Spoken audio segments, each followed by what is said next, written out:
creativity has to be channeled into very practical channels in many ways. One, how do I make this? Two, how do I get an audience? I had to walk around my neighborhood and hustle my neighbors to come see the play in the backyard. You could talk about the cost of customer acquisition using MBA language, and it's the same exact fundamental process. Finding an audience, getting an audience to show up. It's the same as when I was a little kid. Welcome to the Origins of Creativity podcast, brought to you by Bluesky Media, where we discover the magic behind creativity through the stories of passionate creators. Listen in and fill your creative vessel with delightful insights and uplifting tales.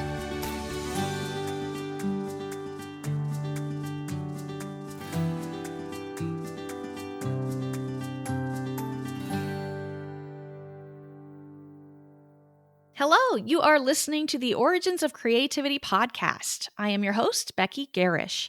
Thank you all for joining us today. We are in for a treat today as we hear what it is like to work in both the film and publishing industries and how one executive producer and consultant navigates them. Please be sure to subscribe to the show in your favorite podcast app. This way you won't miss the next episode and it helps others find us. My guest today is a former college professor who now sells stories and builds brands across publishing and entertainment. Prior to this, he was VP of Literary Affairs, where he scouted and acquired books and other IP for Paramount's Nickelodeon and Awesomeness brands. He was also a literary manager and producer at the Gotham Group, representing screenwriters, directors, animators, authors, illustrators, and publishers. His clients include New York Times bestselling storytellers, as well as Oscar, Emmy, Annie, Caldecott, Newbery, and Geisel winners and nominees. As executive producer, he worked on the Maze Runner trilogy, Stargirl for Disney Plus, and Jordan Peele's Wendell and Wild for Netflix. Thank you for joining me on the show, Eddie Gamarra. Thank you so much for having me, Becky. I'm so excited for this. I've been reading about all that you've done and fascinated by your experience. And I want to dig into how you use your creativity in all of your endeavors. You run your own consulting company as well, Gamarra Media, where you bring together storytellers across various media. So what sparked your interest in this field with film and publishing? I've always been a reader. And I've always been a movie lover since the youngest of ages. I was deeply, deeply traumatized by the remake of King Kong. I think it's 1977. Was at the theater in my neighborhood with my uncle, and King Kong scared the crap out of me. Also at a young age, I was deeply, deeply impacted by the movie Fantasia, Disney animated movie, and The Night on Bald Mountain, the Hail Mary sequence at the end, the Ave Maria sequence at the end. I mean, I was a very, very small child, but was deeply impacted by those. Was an avid reader as a child.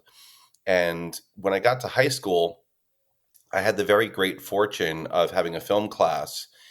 And the teacher of that film class used Rear Window as a way of teaching us not just about Hitchcock, but also about adaptations.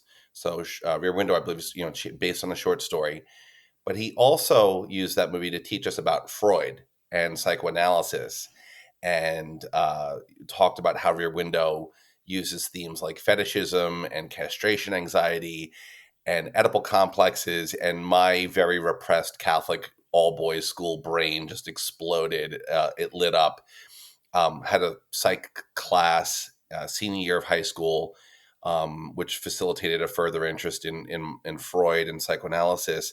When I got to college, I was a psych major and a film minor, but took a lot of English classes, including a class about adaptations, and just found that world of overlap between publishing and film and television just really, really intriguing.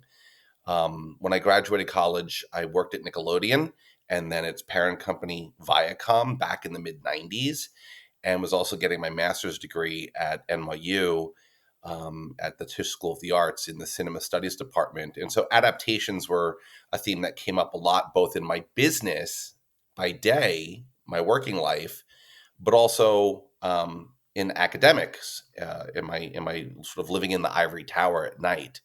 So I got a second master's and a PhD at Emory University's Graduate Institute of the Liberal Arts, and spent a lot of time teaching art history, anthropology, English literature, American studies, film and television, mythology, psychology, sociology.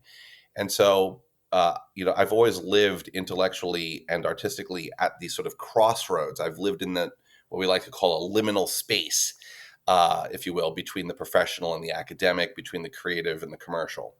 Wonderful.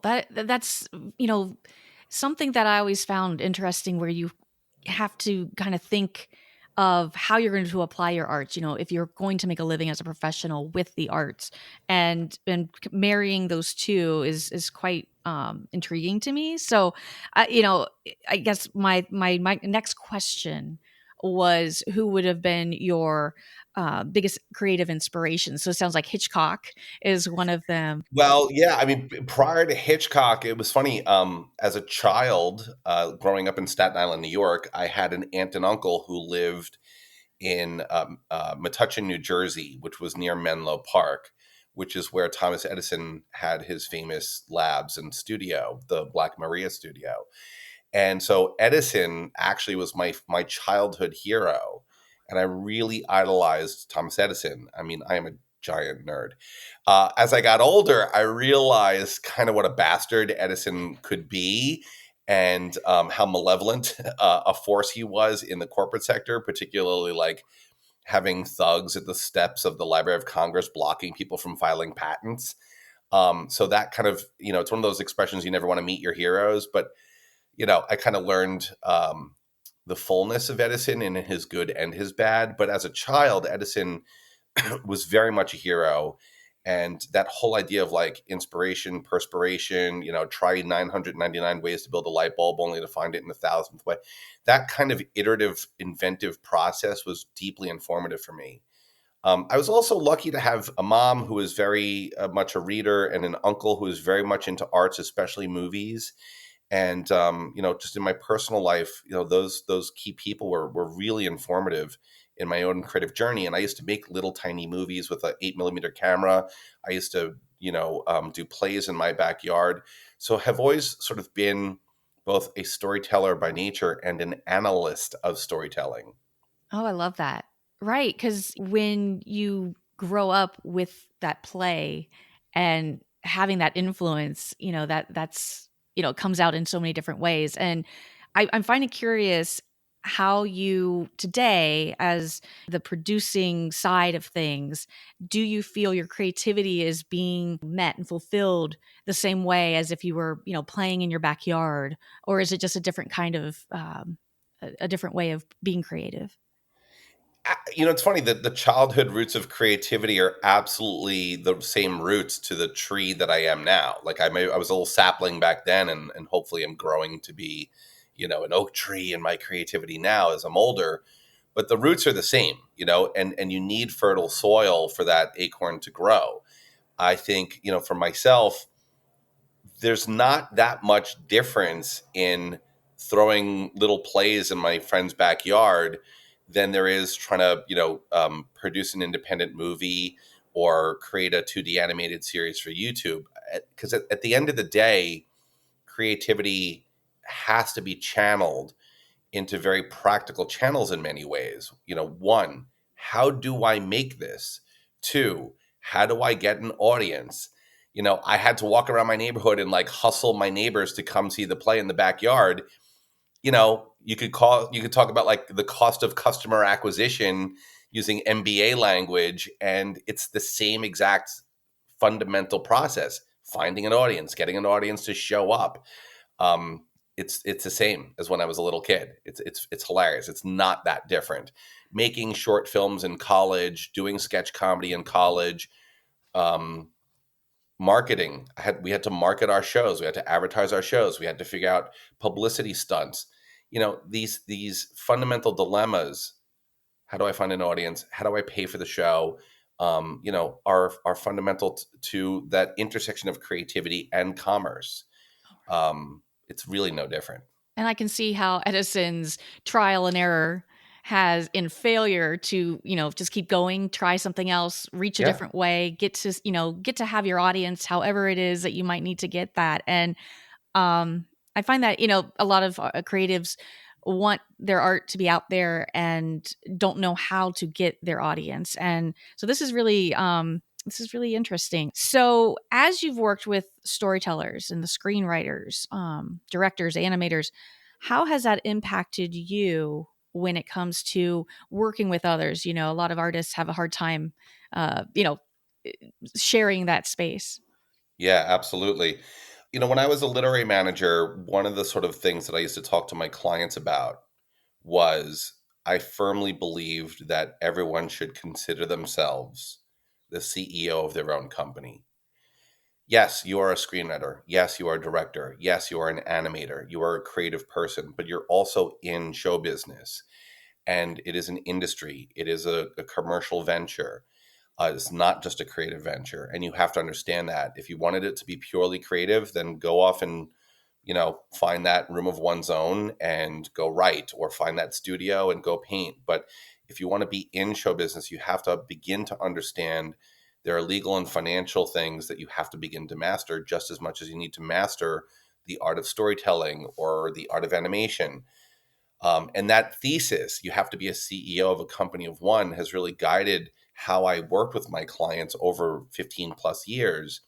And when I was laid off by Paramount last February, along with hundreds and hundreds of other people, I had to put my own advice back on myself. And I said to myself, okay, we know that the Hollywood studio system is in disarray, and we know that creative commerce is trickier than ever. But we also know we're in a maker economy, we're in a creator economy. I mean, look at the success of YouTube, for example. So, how can I apply the very advice I gave my clients to my own life and my own creativity? And so I spent, a couple of months interviewing a couple hundred entrepreneurs, executives in a variety of industries, not just entertainment, not just publishing, but education, technology, finance, just to see, what is it like to start your own venture and to truly be the CEO of a company of one. And then I spent another month really thinking about the creative. Where are those stories that have always stimulated my spirit? Who are the storytellers that I've always admired? Old public domain stuff as well as current new stuff. And then in July last year, when I sort of officially, filed my LLC for Gamarra Media, I knew I wanted to treat creatives better in terms of the deal making. I wanted the deals that I do to be more equitable towards creators. But I also realized, Hollywood is an industry that has, for very many decades, operated under the fundamental premise of OPM, other people's money. But what we're finding now is we have to put our own money where our mouth is. We have to share risk, and therefore we can share reward. And so we're finding this new trend in equity stakeholdership in creative commerce. And by that, what I mean is, look at a movie like Sing Sing, which was Oscar nominated in various categories. People took reduced rates above and below the line in order to get points, back end points in the project. And when the movie got picked up for distribution, it's my understanding, everyone got a check. And it may not have been the lotto ticket that a successful movie might have given a producer in the past, but at the end of the day, a great thing got made, a Right. noble thing got made. And everyone out here in Hollywood wants to make stuff. And when there's no jobs for them, I'm endeavoring to try and provide some kind of structure, both creatively and commercially, that allows us all to make, but in a way that we're sharing risk and sharing reward. And the creativity doesn't just come from storytelling, it doesn't just come from design, it also comes from legal structures and business models and financing structures. I used to joke that the most creative writing in Hollywood is not screenplays, it's contracts. You can get very creative legally and financially. And so, how can we build a better light bulb is just as much applicable to how do we build a better movie as it is to how do we build a better media company.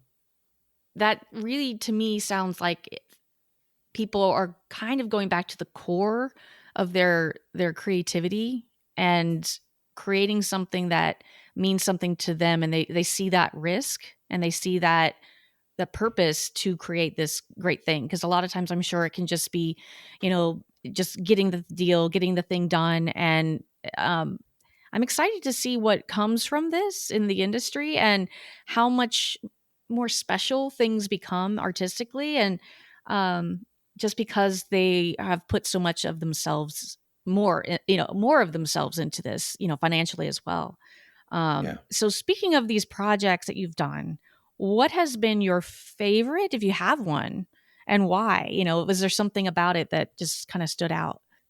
Yeah, I mean, I wouldn't say I have a favorite project as much as I've had a favorite type of moment, right?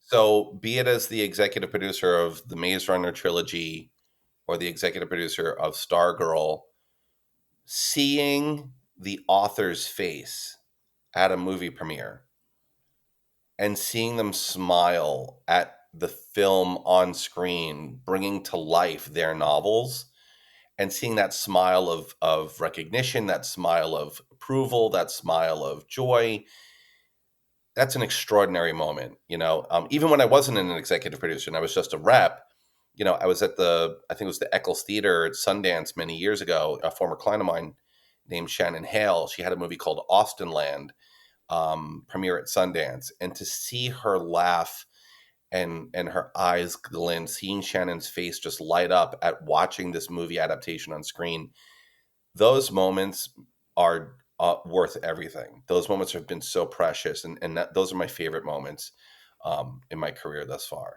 I can see that, it comes all the way back around to the story that they told and Yeah, seeing it in reality. That's yeah. it's so special.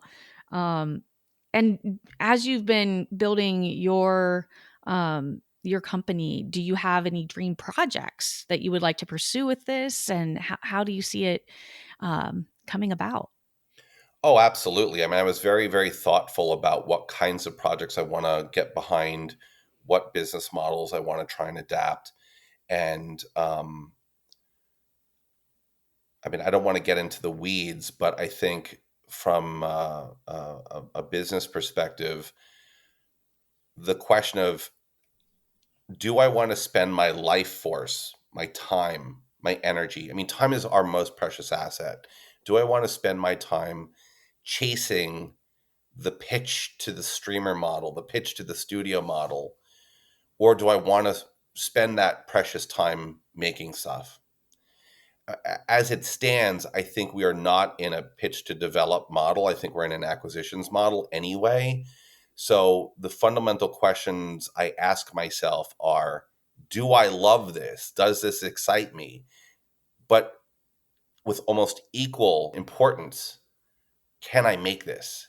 Can I assemble the right people to make this? Can I make it well? What will it cost? How will I distribute it? How will I market it? Do I think I can execute this? Do I know the audience for this? If I can answer all of those questions with a yes, even if it's a shaky yes, but a yes, then I will try and pursue those projects. For example, a former client of mine who's a New York Times bestselling author, illustrator, he had reached out to me and he said, "Hey, I see you posting a lot on Facebook and Instagram and LinkedIn. Like, what are you up to these days?" And so I was telling him about what Gamarra Media was doing.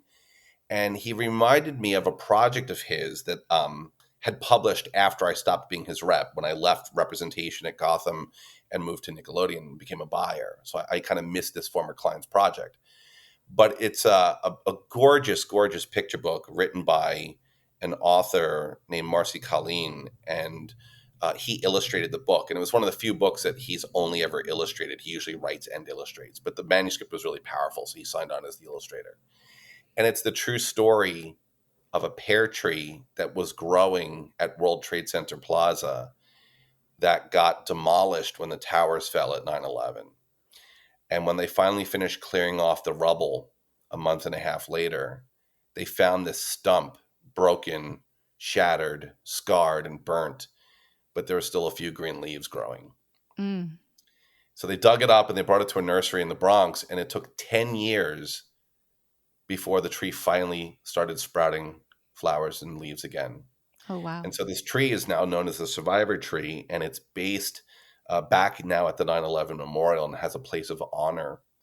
And this picture book captures this sort of spirit of redemption and hope and rebirth, and just a really powerful, powerful picture book. So I've partnered with an Oscar-winning animation studio, and the goal there is not a commercial goal. We're not there to make money in this. We're trying to create something that has both artistic value but also educational value. And so the hope is we can get this short done in time for 2026, for the 25th anniversary of 9/11, and help a generation of kids and families who didn't grow up traumatized by this attack, to help them understand what had happened, but also that sometimes good things can grow out of terrible events. Oh, I love that. That's definitely, a powerful image of creativity and the best parts of that. And oh, I can't wait to hear more in the future as that comes about. That is so amazing. So, when you're deep into a project, how do you stay inspired through it? And all of the hiccups, all of the difficult times during the meat of it. How do you push through to the end to see that beautiful result? It's a great question. It's funny. I learned that lesson as an academic. So when we had to choose our dissertation projects for the PhD, I looked to my peers and I saw some of my fellow grad students choosing projects that were deeply, deeply upsetting. Mm. A colleague of mine was doing her dissertation, for example, on postcards that were sold in the South during the peak of the lynching era. And these postcards contained absolutely graphic, brutal, horrible, dehumanizing images of lynching victims and the crowds around those victims. And these were sold in drugstores.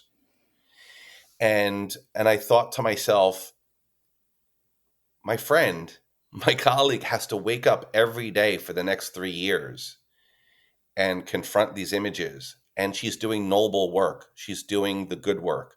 She's doing really important work. I am not that person. I couldn't do exactly that kind of project.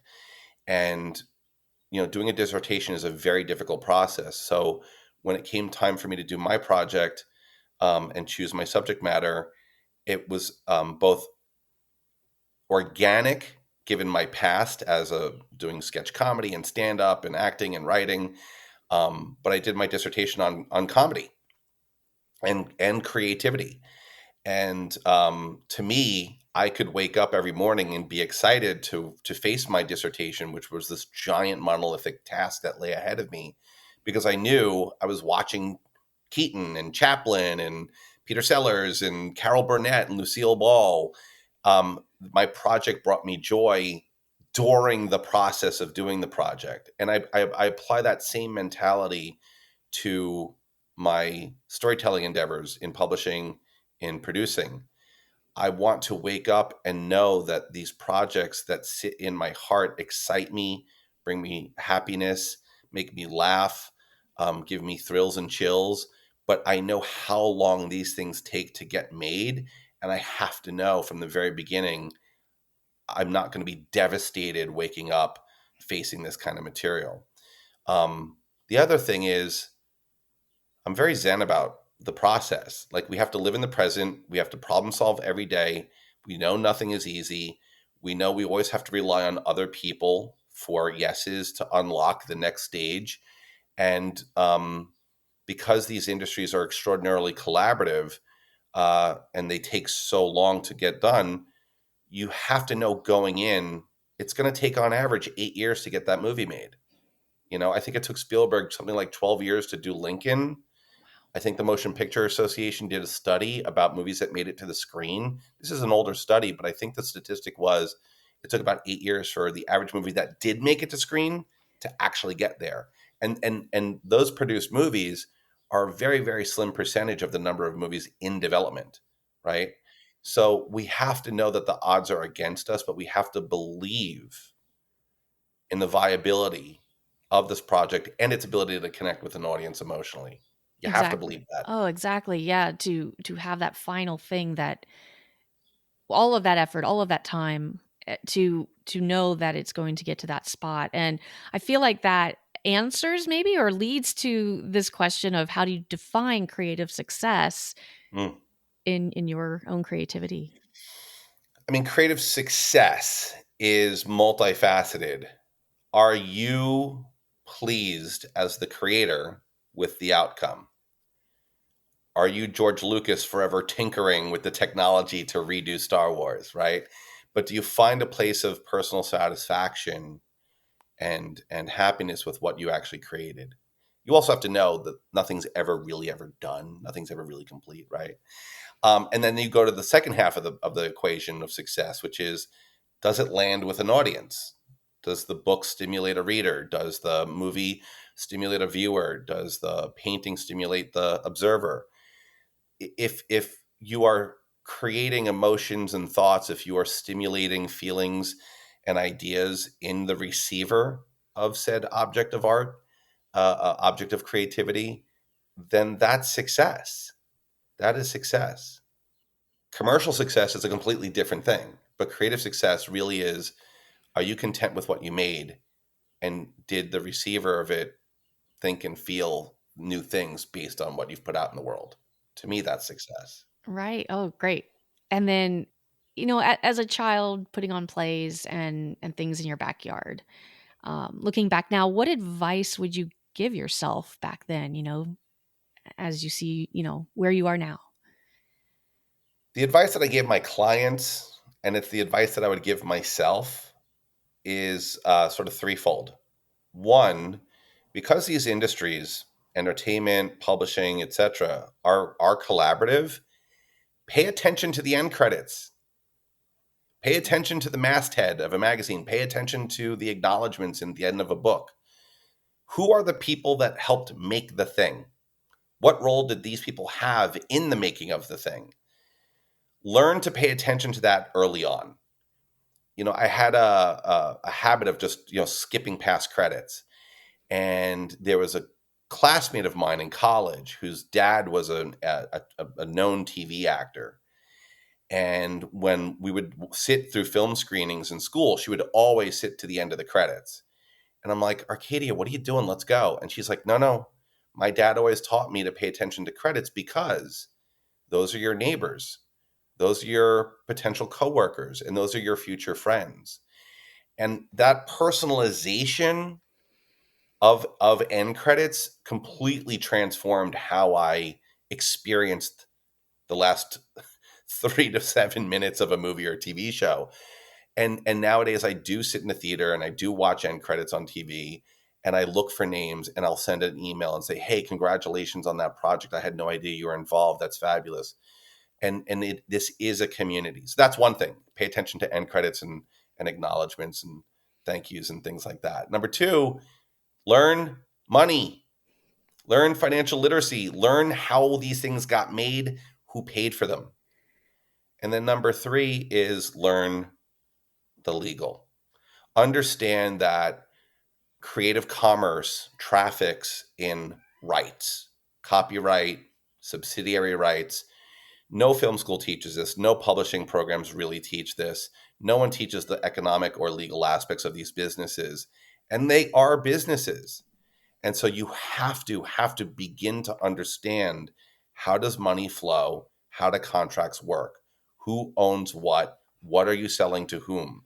If you don't ask yourself those questions early on, if you don't get into that habit early on, you're going to get screwed over. Oh, right.